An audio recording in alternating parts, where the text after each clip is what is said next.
Hello, lovelies, and welcome to another hashtag anime taught me.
So today we are going to talk about um, found families and found loves. Now, the found family trope is very, very common through all levels of anime, and usually it starts off with um, a person who has been, for some reason, rejected by their family, rejected by their friends, rejected by their community. Perhaps they've lost their family or community through a disaster, through an attack. One of the more popular ones right now is Tenjo and Nezuko from Demon Slayer. They lost everybody but each other, and Nezuko is on the verge of leaving her brother and becoming a demon. So that's a very much struggle. Uh, another one, um, Battle Through the Heavens. Um, Zhao Yan, he's this prodigy and he loses his power and he brings shame to his house, and so he kind of leaves and things happen and change, and he really starts to move forward with everything, um, rediscovering new abilities, remastering new skills. And along the way, he finds really good friends. Or fairy tale, a good example of found family through a guild or a club. Um, what is it? Yarn Host Club is another one.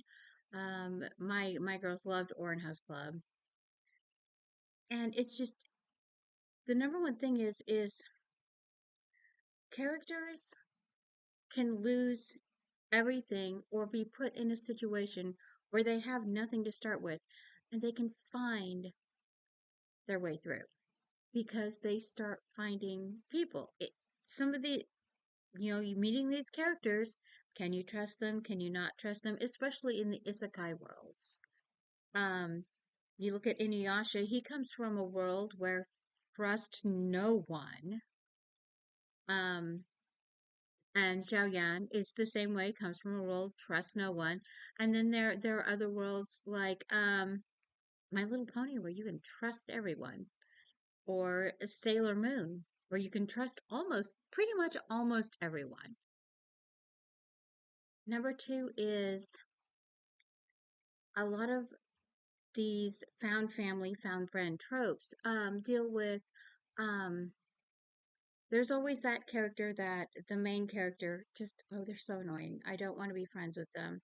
The never judge a book by their cover kind of a thing. Um, and we see this in all of them where and literally there's so many I can't even start naming them, of that one character that is just like, oh, they're so annoying. But that is the ride or die character if they don't killed off right immediately. But the comic relief character is usually the one that has the most detailed insights and that is the most absolutely drop dead loyal. Number three is sometimes they do walk away. They walk away, but they don't really walk away. Like Lucy in Fairy Tale, she thinks that she thinks several times that she's just losing everyone, that she's going to lose everyone. Zhao Yan in Battle Through the Heavens, he also deals with this. I have to go start over completely new. I'm going to lose everyone. Tanjiro from Demon Slayer, his only point is to protect Nezuko, and he doesn't know if he can trust joining the Demon Slayer guild, whether that they're going to kill her or not eventually. So he debates that internal debate of, do I stay or do I take my sister and run? Um, let's see. Inuyasha is another one. Inuyasha, he's one of these who he's half dog, half demon. He has like thread thin connection with his family. It's all animosity, and he's like, I'm just better off on my own. I don't want friends. I don't want encumberments. I don't want anything. And he just keeps. He's such a genuine, pure soul. He just keeps pulling people in. Four has to do with love and loss.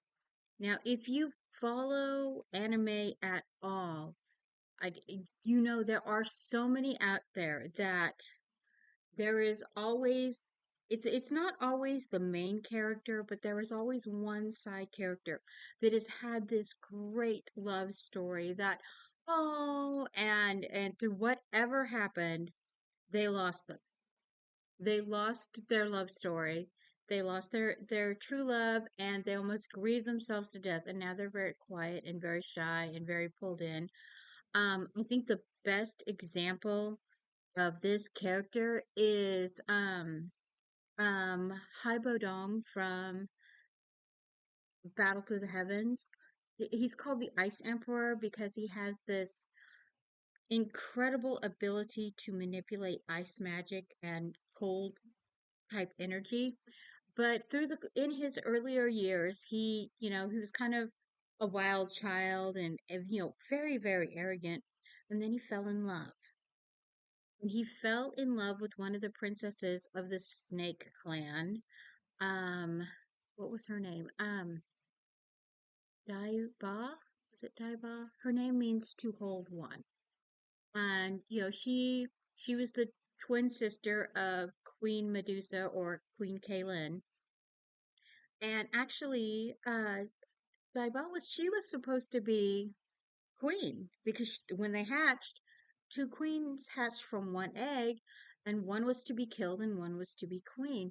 And she gave up being queen to her sister because she knew her sister would be a better queen for their people in a troubled time. And she wanted to go and experience the world and see the world and just and she ends up rescued by Hai Bodong, the Ice Emperor, and he just falls in love with her beautiful nature. Now he's got a very tragic story. In one of the Donghua episodes, they talk about how he fell in love with a sister in his clan. Now it's not his sister, but when you are within a clan, you are considered sisters and brothers. So he fell in love with his sisters, and they tried to escape, and she gets killed. And so he was heartbroken about that, but then he falls in love with Ba. And then when they take Ba back to Medusa, because she's trying to protect her sister and he doesn't know that. And the elders are demanding that Ba be put to death, and Kylan's trying to find a way out of it. And then she and Hai Bodong end up having this battle just against each other, and Ba gets between them to try to stop the battle, and one of the elders kills her. And he is devastated. Kylin is devastated, but she's like, get out of she lets him live, which is a big deal. She lets him go and lets him live, and then she takes her sister. And he's just so when you meet him years later, when he is acting as Xiao Yan's representative and as an advocate for him in the magic schools, you find out he's just this very stoic, quiet, like introverted person. and it's because he's had his heart broken multiple times. And having that heartbreak and that you can live through it is something that um goes along with this found family, found beloved, and then losing it. And the story about Queen Kaylin and Princess Ba brings us around to the last point, number 5 for this one, and that is sometimes the characters have to sacrifice their the closest one to them to be able to reach a place. And that is one thing that comes up in anime over and over and over again is what are you willing to sacrifice? Who are you willing to sacrifice? In Demon Slayer, Tanjiro was never willing to sacrifice, was Nezuko. He was not willing to sacrifice her. Or some of the others like that. You see that there are characters, um, even and in fairy tale, there are characters who are they're just willing to sacrifice anyone and everyone around them. And you have two sides of it. You have the character who lose it, that person gets sacrificed and they lose them and they are like, why couldn't it have been me sacrificed? So those are story building things that go with the 5 things anime taught me about writing. Um, I think that the levels of the found families and how they interact really determine how in depth the story becomes, how much fleshed out. Um, I am Mama Maggie Ward, independent author and stroke survivor, and that is this week's 5 things I learned from anime. Be blessed. Have a very lovely day.